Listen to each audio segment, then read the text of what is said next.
আজ করব ইলিশ মাছ ভাপা। এর জন্য মাছগুলোকে আমি একটু পাতলা পাতলা সাইজ করে কেটে নিয়েছি। এর মধ্যে যা যা লাগবে সেই উপকরণগুলো দিয়ে দেব। প্রথমে আমি দিয়ে দিচ্ছি নারকেল বাটা, তারপরে এর মধ্যে দিয়ে দিচ্ছি সরিষা বাটা। এখানে সরিষা, কাঁচামরিচ, লবণ একসাথে করে আমি বেটে নিয়েছি।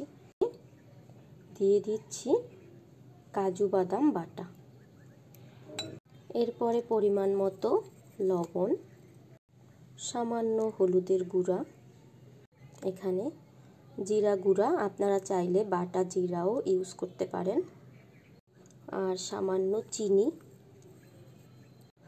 আর যেটা সবচেয়ে গুরুত্বপূর্ণ উপকরণ সেটা হলো সরিষার তেল। এখন এটাকে ভালোভাবে মাখিয়ে নিতে হবে।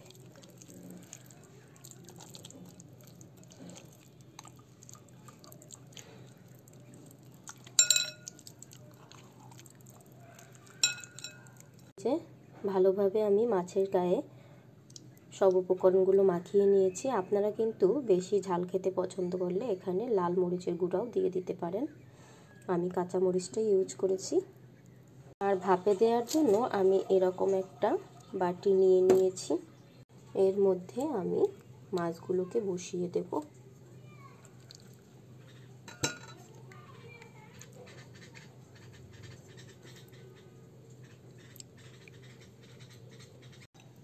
মাছটা এই যে ভালোভাবে বসিয়ে দিয়েছি। এখন জাস্ট এই যে বাটিটাতে একটু জল দিয়ে মশলাটা একটু ধুয়ে এর মধ্যে দিয়ে দেব। সবটা কমপ্লিট। উপর থেকে আমি দুটো কাঁচামরিচ দিয়ে দিচ্ছি। চুলায় অল্প একটু জল নিয়ে একটা ডিশ বসিয়ে এর মধ্যে আমি এটাকে দিয়ে প্রথমে এটাকে একটা ঢাকনা দিয়ে ঢেকে দিচ্ছি। এই ঢাকনাটা দিয়ে আবারও আমি ঢেকে দিলাম। এরপরে ভাপে এটা সিদ্ধ হতে থাকবে। অল্প আছে 15 থেকে 20 মিনিট এভাবেই আমি এটাকে রেখে দেব।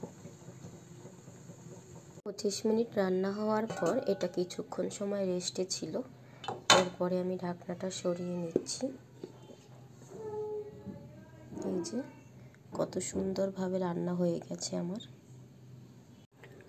খুবই সিম্পল একটা রেসিপি, কিন্তু খেতে কিন্তু খুব টেস্টি।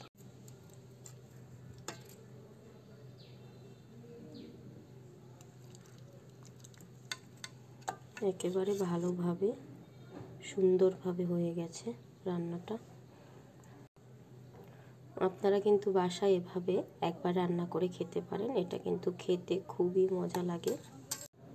এটা খেতে কিন্তু সেই মজা গরম ভাতের সাথে একেবারে খেতে যে এত দারুণ মজা লাগে তা বলে বোঝাতে পারবো না। অবশ্যই একবার ট্রাই করে দেখতে পারেন।